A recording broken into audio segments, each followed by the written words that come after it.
আসসালামু আলাইকুম ওরহমতুল্লাহ। আজকে আমাদের উদ্দেশ্য হচ্ছে গোপালগঞ্জ মেডিকেল থেকে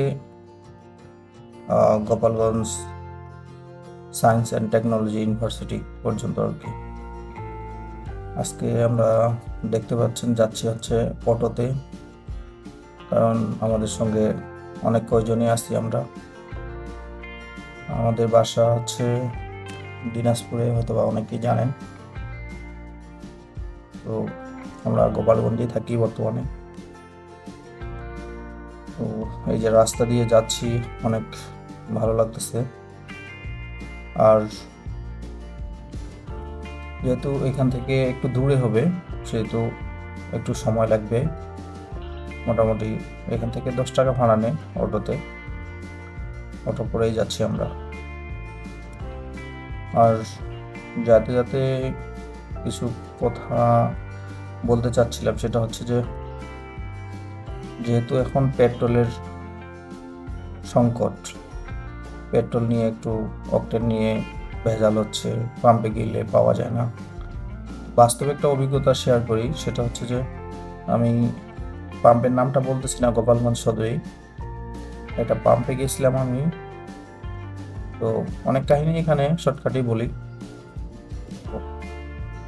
ওইখানে অনেক সিরিয়াল দেওয়ার পরে আমার সিরিয়াল যখন আসে, তখন আমি মিটারে ফ্লো করলাম, দেখলাম তো মিটার কিন্তু তারা জিরো করে না।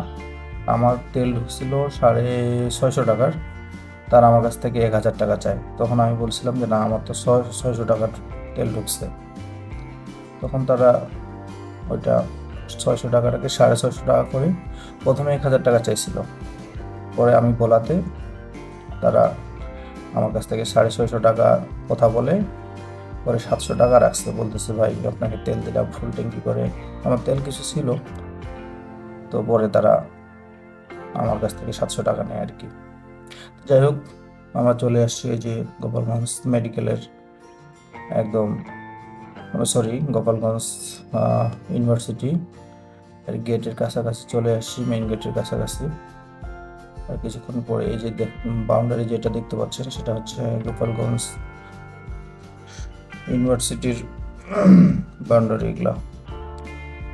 তো আপনারা সবাই সাবধানে থাকবেন আর কি, যে তেল নেওয়ার সময় অবশ্যই মিটার দেখে তেলটা নেবেন।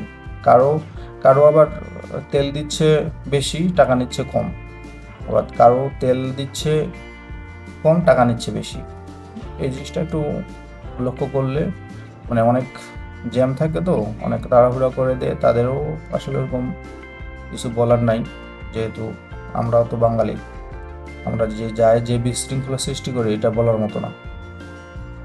এই যে চলে আসলাম আমরা গোপালগঞ্জ ইউনিভার্সিটিতে। ইউনিভার্সিটি এর আগেও আমি আসছি। তো এইবারে সবাই, আমার ওয়াইফ, আমার ছেলে সাফওয়ান, আমাদের ফ্ল্যাটে আরেকজন থাকে ভাই, তার ওয়াইফ, আরও 2টা আপু, আমরা কয়েকজন মিলে আসছি আর কি। এই যে গোপালগঞ্জ ইউনিভার্সিটির মেইন গেট এটা। আমরা এদিক দিয়ে ভিতরে প্রবেশ করব। ভালো, ভিতরটা মোটামুটি কাজ কর্ম এখনো মানে সেভাবে মানে কমপ্লিট করা হয় নাই। এই যে জুলাই আন্দোলনের একটা চিত্র, ঢুকতেই ফুলের বাগান, মানে ফুল সারি সারি করে লাগানো আছে।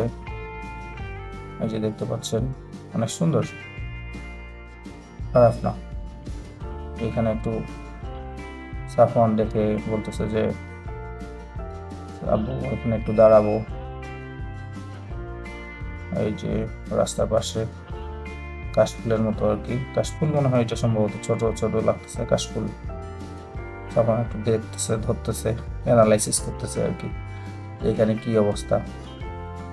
ছেলে আমার মাশাআল্লাহ আলহামদুলিল্লাহ, আল্লাহ দিয়েছে।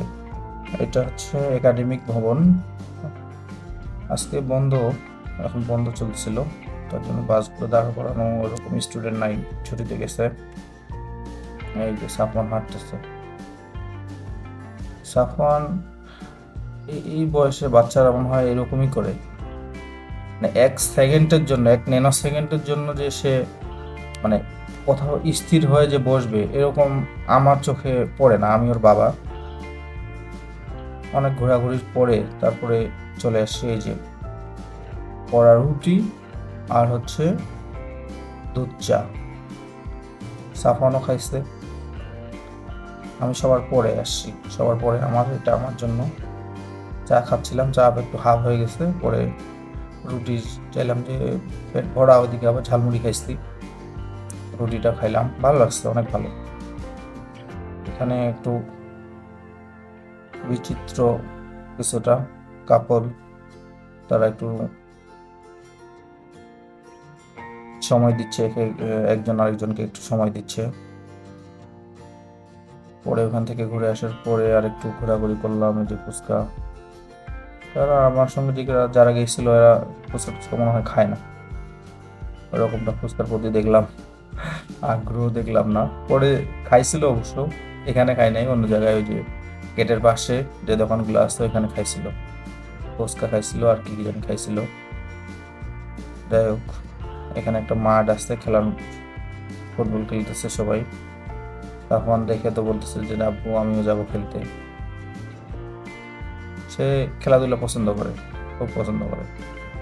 সবাই আমার ছেলেটার জন্য দোয়া করবেন, আমার ছেলেটা যেন মানুষের মতো মানুষ হয় এবং বড় হয়ে যেন দশের এবং দিনের জন্য যেন আল্লাহ কবুল করে। আমিন। এই হচ্ছে আজকের বিষয়। সবাই ভালো থাকবেন, সুস্থ থাকবেন, আমাদের জন্য দোয়া করবেন, আর সবাই একটু কষ্ট করে সাবস্ক্রাইব করবেন। ওকে, আল্লাহ হাফেজ।